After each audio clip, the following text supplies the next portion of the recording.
ठीक है। पहला रिश्ता जो हमारा जुड़ा हुआ हमारे पिता से जुड़ा, तो उस पक्ष को हम बोलते हैं दादिया पक्ष। अब ध्यान से सुनिएगा प्लीज, ये पूरा कनेक्शन हमारे पिता से जुड़ा हुआ है, ठीक है। तो पिता से जो रिश्ते जुड़े, सबसे पहले पिता के माता पिता क्या लगते हैं? दादा और दादी। पिता के बड़े भाई साहब, उनकी वाइफ, पिता के छोटे भाई, उनकी पत्नी, पिता की बहन, उनके पति देव। हाँ, रिस्पेक्ट तो दे देंगे, रिस्पेक्ट सबके हैं, ताई जी, चाची जी, फूफा जी, बुआ जी, रिस्पेक्ट अपनी सबके पास। अब एक बात है, पहला रिश्ता है हमारे दादा और दादी का। पहले बात करो लड़कों की, तो लड़कों ने जैसे कि तुमने बोला पोता, क्या पोते के अलावा कोई और शब्द याद है जो पोते को डिफाइन करेंगे?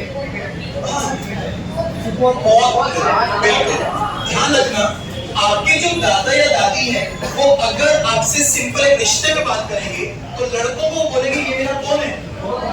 पोता। और लड़के के अलावा एक और शब्द या तो बोलते हैं पोता या फिर आप में से महाभारत देखिए किसी ने? पक्की बात है, महाभारत के अंदर आपको ध्यान होगा एक कैरेक्टर थे जिनका नाम था भीष्म पितामह।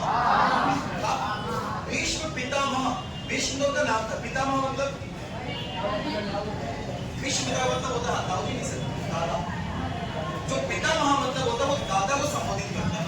और जब कभी कौरव और पांडवों से मिलने आते थे, उनका शब्द फिक्स था, आओ पौत्र बैठो।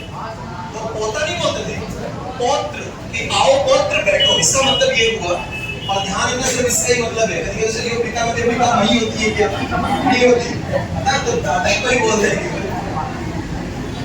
बेसिकली बोलना गलत नहीं है, पर कहीं लिखा हुआ नहीं मिलेगा। पितामह शब्द बेसिकली में ज्यादा लिखा हो, तो दादा को बोलते हैं पितामह। बेसिकली पितामह ही बोला जा सकता है, गलत नहीं है, तो कहीं देखने को नहीं मिलता, ठीक है। अब एक बात बताओ, ताऊजी हो, चाचा हो या बुआ हो, ये है तो तीनों में पिता के भाई बहन, तो इन तीनों का रिश्ता अपने लिए बिल्कुल सेम रहेगा। क्या रहेगा? सुनो, हमारे ताऊजी भी क्या बोलेंगे? ये मेरे भाई का लड़का है। हमारे चाचा भी क्या बोलेंगे? भाई का लड़का है। और बुआ भी क्या बोलेगी? भाई का लड़का है। तो भाई का लड़का क्या कहलाता है? अगर लड़का है तो भतीजा, लड़की है तो सेम। यहाँ देखिएगा, अगर लड़का है तो पोता या पौत्र, और अगर लड़की है तो पोती या पौत्री। क्लियर है? जो भी कोई शब्द आपको नया लगता है उसे प्लीज याद रखना। इसके अलावा हमारे दादा पक्ष में कोई और रिश्ता नहीं। क्लियर? अभी बात सुनिए, जो रिश्ता ताऊजी का है वही किसका होगा? अगर ये हमें भतीजा बोलो, ये भी भतीजा ही बोले। आप सभी जानते हैं शादी के बाद रिश्ते एक दूसरे के काम करना शुरू करते हैं। सेम अगर बुआ का रिश्ता हमारे साथ क्या है, तो फूफा का भी रिश्ता क्या होगा? ये प्लीज थोड़ा ध्यान रखना, बुआ और फूफा दोनों का रिश्ता हमारे बिल्कुल सेम है। अगर बुआ के हम भतीजे लगते हैं तो फूफा के भी क्या लगेंगे? भतीजा और भतीजी ही लगेंगे। क्लियर है? अब इस व्यक्ति को बड़े अच्छे से जानते हैं, ब्याह और शादी में सब नाच बात हुई,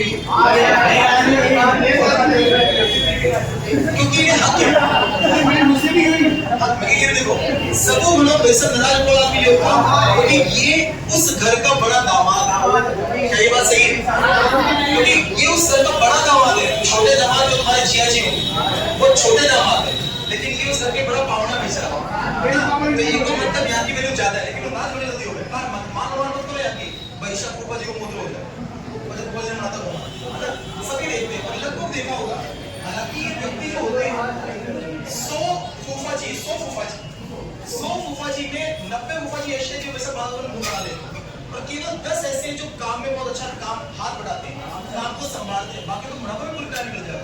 फूफा जी भी क्या हमारा भी टाइम निकल जाए। अब दूसरा पक्ष, बच्चों का सबसे प्रिय पक्ष।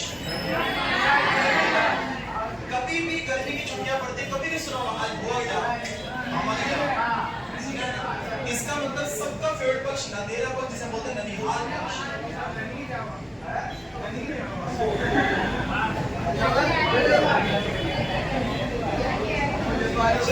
सही बात, राखी आ रहे बजा जो लाठी। चलिए सुनिएगा भाई, यहाँ शायद कुछ शब्द आपको नए सीखने को मिलेंगे। सबसे पहले ननिहाल पक्ष, आप जानते हैं आपकी मम्मी से कनेक्टेड पक्ष, तो मम्मी के माता पिता क्या लगे? नाना और नानी। बात चल रही है, पहले लड़कों की बात करूंगा अभी कि लड़कों को किस किस विषय से संबोधित किया जा सकता है। सबसे पहला, अगर मैं अपने नाना के साथ कहीं जा रहा हूं तो मुझे क्या बोल सकते हैं? पहला रिश्ता, ये मेरा कौन है? सेकंड नाम, हिंदी में बढ़ते हो प्रायवाची शब्द सुने कभी? जैसे आप बोलते सर आपको क्या बोलते सर, अग्नि भी बोलते हैं, ये भी बोलते हैं ना, ऐसे सेम यही है। ऐसे ही नाना का रिश्ता जो हमारे से बनता है वो द्वैता का बन गया। तो द्वैता के दो प्रकार के शब्द क्या है? पहला है द्वैता, दूसरा है नवासा, तीसरा है नाती। नाती नाती तो लड़कियों की होगा। अब ये तीन कभी ना कभी सुनो, कभी ना कभी एक चौथा रिश्ता ऐसा है सर, किसी ने प्रायवाची, जो कभी भी किसी भी कल्चर में किसी भी धर्म में काम नहीं आता, लेकिन रीजनिंग यूज करती है साहब से। बड़ा अजीब नाम है, कृपया याद रखना। क्या लिखा है? कभी नहीं सुना होगा ना, तो याद रखना इसे। द्वैता, नवासा, नाती, ये नॉर्मल वर्ड्स हैं, हम कभी ना कभी सुनते हैं, पर बात आए देवता की तो देवता शब्द हम कभी नहीं सुनते, लेकिन रीजनिंग में इन चारों का मतलब सेम। प्लीज याद रखना, अभी बोला कोई नया शब्द है तो याद रखना। अब कोई भी आ सकता है, कोई भी आ सकता है, चारों का मतलब सेम ही है, कोई भी आ सकता है। अब बात करें अगर लड़कियों की, तो लड़कियों में देखो ये क्या हुआ? कोई भी, ये क्या बन गया? ये क्या बन जाएगा? नाती। और ये क्या बनेगा?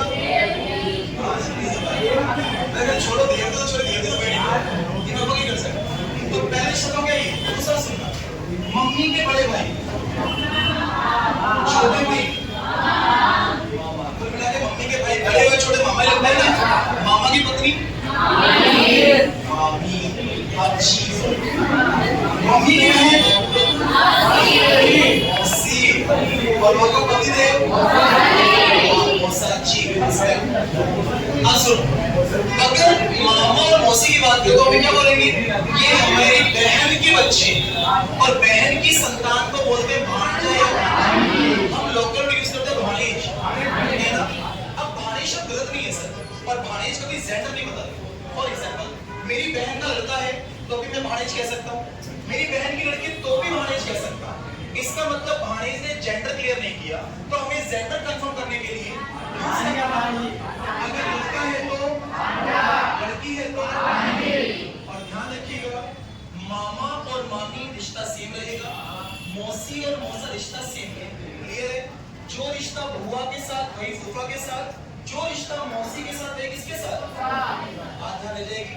इतने सब वर्ड्स के अंदर शायद एक यही एक नाम अलग लगा हो, बाकी सब सुने सुनाए, है ना? तो अब फटाफट इन सबको ठीक